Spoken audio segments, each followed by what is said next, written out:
Holy Spirit. Amen. Amen. That's all right. All right.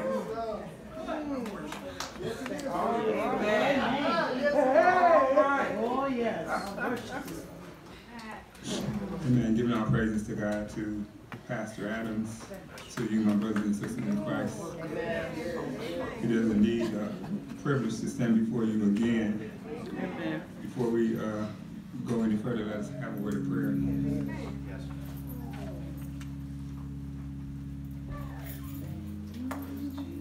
My God. Yes, Jesus. Hallelujah. Woo. Father, we Yes, so God. come right now asking your permission to stand behind this desk and proclaim your word today, Father. We ask you now that you just speak through me, that I speak to the people right now. Let the word not fall up on the deaf ear right now, Father. We ask you now that you just let the words of my mouth be acceptable unto you right now. In Jesus' name. Amen. Yes.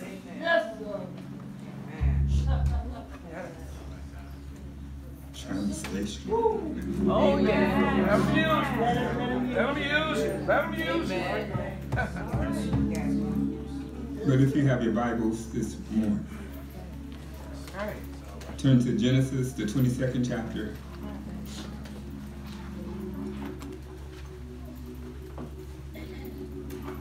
We're going to start at that 7th verse and go all the way to the 13th verse. But as they say, for your extended reading, start from verse 1. But we're going to start at verse 7. And it reads, And Isaac spake unto Abraham his father, and said, My father.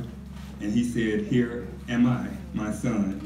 And he said, Behold, the fire and the wood, but where is the lamb for a burnt offering? And Abraham said, My son, God will provide himself a lamb for a burnt offering. So they went, both of them together. And they came to the place which God had told him of. And Abraham built an altar there, and laid the wood in order, and bound Isaac his son. Amen. Right. And laid him on the altar upon the wood. And Abraham stretched forth his hand and took the knife to slay his son. And the angel of the Lord called unto him out of the heaven and said, Abraham, Abraham. And he said, Here am I. And he said, Lay not thy hand upon the lad, neither do thou anything unto him. For now I know that thou fearest God, seeing thou hast not withheld thy son, thy only son, from me. And Abraham lifted up his eyes and looked, and behold, behind him a ram caught in a thicket by his horns. And Abraham went and took the ram and offered him up for a burnt offering in the stead of his son. And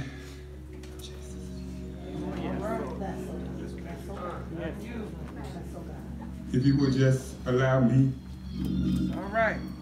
to talk about it, I know the Lord will make a way.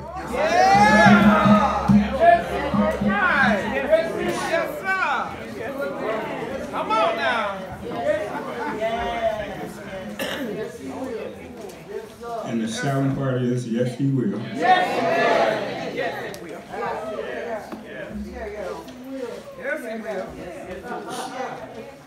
I know the Lord will make a way. I believe it was back in 1999, Carlton Pearson released a song by I Know the Lord Will Make a Way. And what he was basically assuring us that no matter what the situation is in your life, the Lord will make a way. Come on now. But how many of us can honestly say, thank God for being a keeper? I know this morning someone came with a heavy heart, a troubled mind, and the list can go on and on. But have you ever been in a situation where you just felt like you were stuck between a rock and a hard place. All right. You have just tried over and over to help people, and in return, they just treat you like they don't need you anymore. All right. Come on now.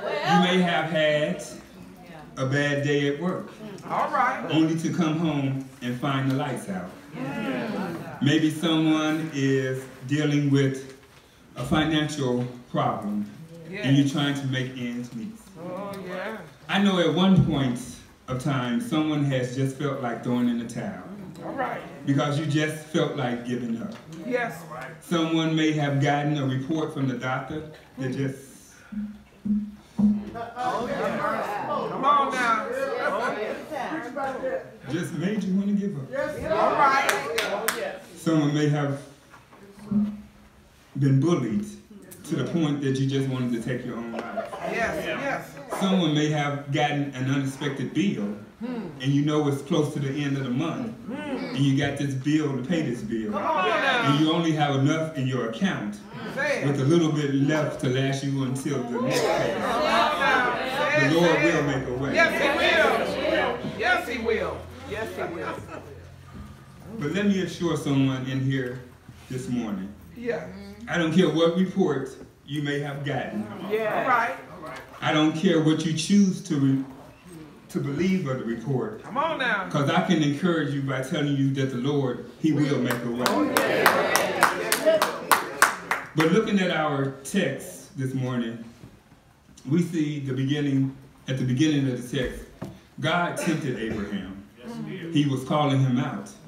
He said, Abraham, and Abraham answered and said, here am I. All right. He was told to take his only son Isaac, whom he had loved, to get the land of Moriah and offer him there for a burnt offering. Yeah. Abraham got up early, saddled his donkey, took two of the young men with him and Isaac. His son clave the wood for the burnt offering, and he went to the place God had told him to go to. All right. But on the third day, Abraham looks up and sees the place far off, and he instructs the young men to stay there with the donkey. And him and Isaac was going up to worship, and they were coming back. But Abraham takes the wood of the burnt offering and he lays it up on Isaac. All right. He has the fire in his hand and a knife. Yeah. They both went together. But Isaac spoke to Abraham, his father, and he said, my father. And he said, here am I, my son. Yeah. Then he looked and said, look, the fire and the wood, but where is the lamb for the burnt offering? All right. And I'm sure if you or I would have been Isaac, we would have wondered the same thing. But how does Abraham respond to his son? He responds with another declaration of faith. He tells him not to worry. God will take care of clearly. And this what was both of their concerns. But I don't suppose Abraham felt peace at that moment. Probably anything but peace. Right. See, Abraham had waited almost 25 years for his son Isaac, and now this. See, while Abraham may not have felt peace in that moment or situation, Abraham still felt the peace from his relationship with God. And that's what he was holding on to. Because I can hear Abraham saying, I know the Lord will make a way. Come on. He may not have known exactly how everything was going to come down. But Abraham knew in his heart the promise of the covenant God had made with him and was willing to trust God with whatever and however things would happen. Some might refer to this as blind faith. I would rather call it focused faith. See, Abraham decided to focus on what he knew in his heart knowledge rather than what he had in his head knowledge. And at that moment, it was the real time, and he knew the Lord would make a way. So think about how Abraham must have felt. he couldn't open up the Bible and read how the story ends. Yeah, right. He had waited his whole life for this promised son. Yeah. And now God's telling him to take up on the mountain and offer him as a sacrifice. Yeah. So the question is, how is Abraham going to respond? That's right. He's got to choose between his love for his son and his love for God. All right. You see, whatever you love most, that's your God. Yeah. Whether it's sex, drugs, money, fame, food, or entertainment, it doesn't matter. Yeah. If you love it more than God, that becomes your idol. Yeah. See, if God asked you to give it up, could you? Come on now. If the Lord said to you, like he did to the rich young ruler, take everything you have and sell it and give your profits to the poor, would you do that? All right. So God tells Abraham this, and Abraham thinks on it throughout the night. And then in verse 3, it says, they left early in the morning to go to the place where Isaac would be sacrificed. Right. But now the Bible doesn't tell us what Abraham thought during all this time. And usually it doesn't get into the realm of emotions or thoughts. It's more concerned with actions. Because faith isn't what a person says, or even much of what they think. It's what they do. That's the whole book of James in the New Testament. Faith is what you do. But I want you to notice that God gave no explanation, just an expectation that Abraham would obey this staggering command. And sometimes we are not given reasons either, because God just wants us to faithfully follow him. Trials and obstacles are much easier to bear when we can understand the reason for them. But when we are focused or forced to endure suffering and tribulations, then life seems unfair. That is when our faith is really put to the test. And it appears when Abraham received this tough test of faith, he didn't argue with God, nor did he discuss it with anybody else. Not one word or objection is recorded in the entire text. The account doesn't describe Abraham's feelings. It doesn't need to. We don't need Abraham's anguish spelled out to us to know how he was really feeling. We can imagine the anguish questions that must have run through Abraham's mind. Why must I give up my only son? Come on now. How will Isaac produce descendants as promised by God if he's dead? How can God require a human sacrifice like the Destabos, pagans gods of Canaan? We can also well imagine that Satan may have suggested a number of doubts to Abraham. He may have said, your God demands too much of you, and this command makes no sense. No person should ever have to ask to do what God is asking you to do. But my first point is, God seeks obedience. We are at a time in Abraham's life where God has given him and his wife, Sarah, the gift of a son that had been promised for decades. Understanding how important this son was to them is paramount to the whole lesson this evening. When Isaac was born, Abraham was 100 years old, and Sarah was in her 90s. This blessing from Abraham, from the Lord, was an answer to Abraham's faithfulness to God. But now, God is placing a test of faith on Abraham for a specific reason. See, God is asking Abraham to give up the one thing he holds most sacred to his heart. As Abraham and Isaac travel together, he tells the servant to wait. The two of them will go over there and worship together. His wording through is so critical. He says in verse 5 to stay here with the donkey while he and Isaac go up to worship. Note, we will come back to you. That's right. But do you see what Abraham is doing? He does not doubt that God has a plan to work this out in his life.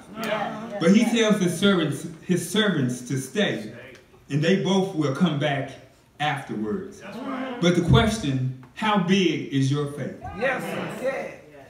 He knows he is going to kill his son. Oh, yes. For a parent, this is traumatic.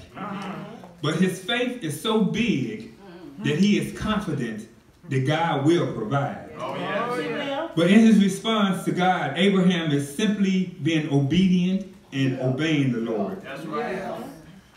And the question is God telling you today to be obedient to anything? Are you hearing that you have to do something different? Think of Abraham in this situation. Yeah. Oh, yes. Second point is God is seeking faithfulness. Yes. Notice first that Isaac is beginning to question his father's motives. That's right. See, Isaac's faith is not as strong as Abraham's. No, no. He is beginning to wonder what's up. Could this be because Isaac has what God is capable of? Is it that Isaac believes that his father's, that if dad says it, it must be true? Yeah. Doubt is a very powerful weapon in the hands of the devil. Yeah. Our doubt must be removed totally in order for God to work in our lives. Abraham continues to go through with this sacrifice, never once doubting God's provision, and right before the knife goes down, God sends an angel to tell him to stop and not to hurt a single hair on his son. That's right. Why? Because he wants us to know he will make a way, especially when he promises it. And my last point is God always provides. See, when Abraham looked up, there was a promise given by God.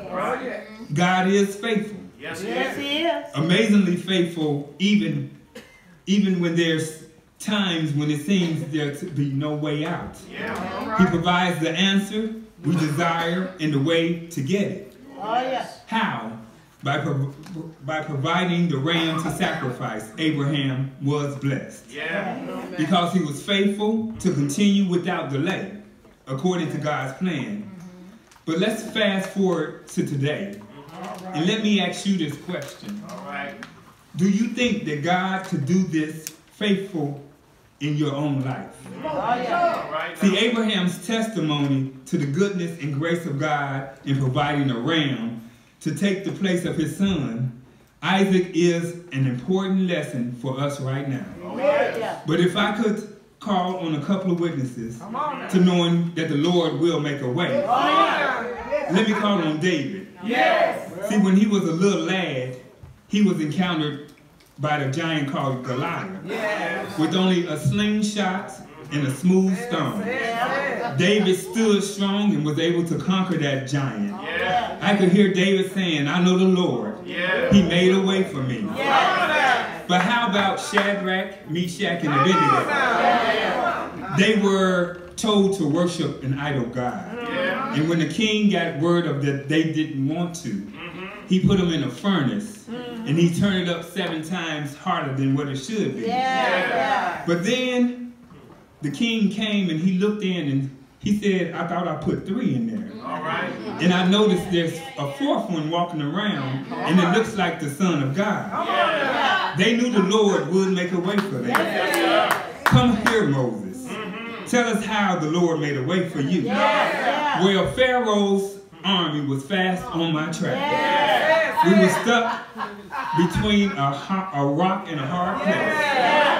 But when God tells you to do something, you better do it. He stretched forth his rod, and in that moment, the sea was divided, giving them a way out of nowhere. The Lord did make a way. What about Paul and Silas? That midnight experience. They led them to know that the Lord would make a way. When they was locked up and bound in the prison, the people were carrying on a prayer meeting, singing and praying, because they knew the Lord would make a way. But I can go a little closer to home. Come on, Andre.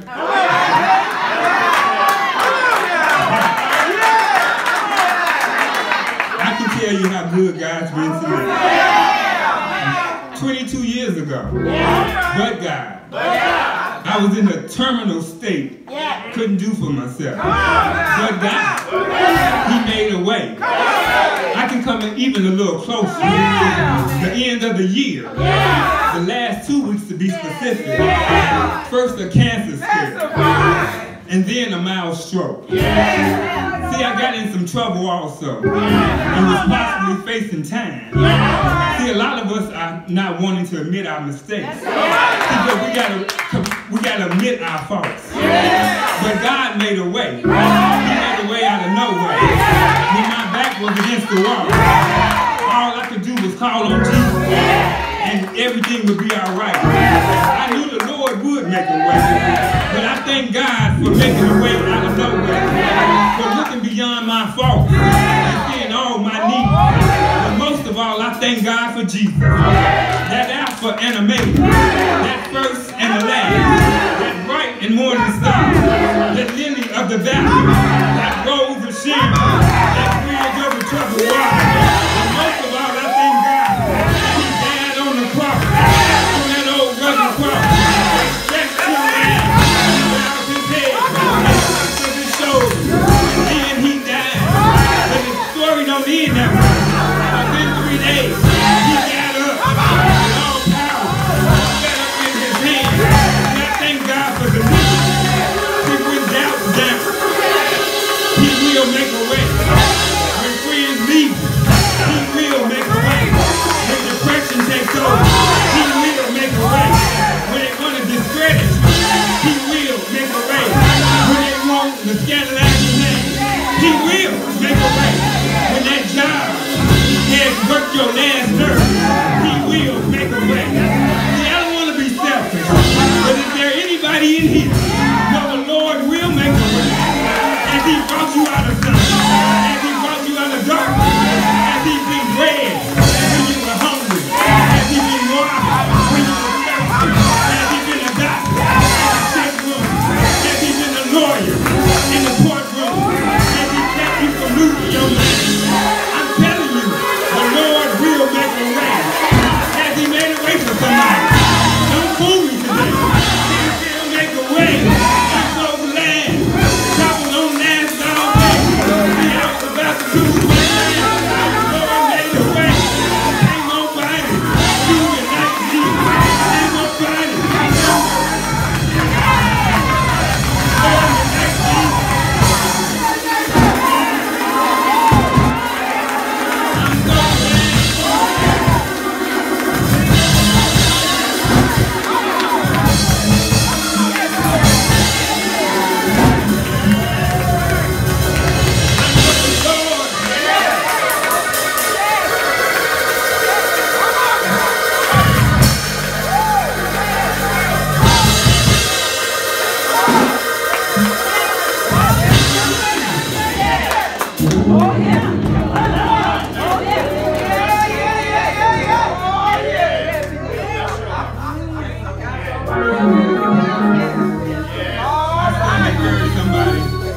This morning, it doesn't matter what you're going through, what life may present to you.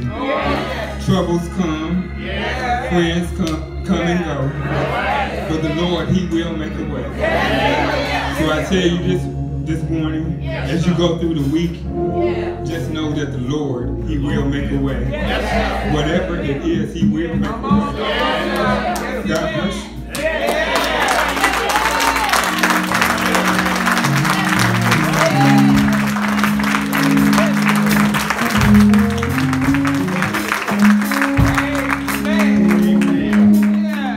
Amen. At this time, we stand now to extend the invitation.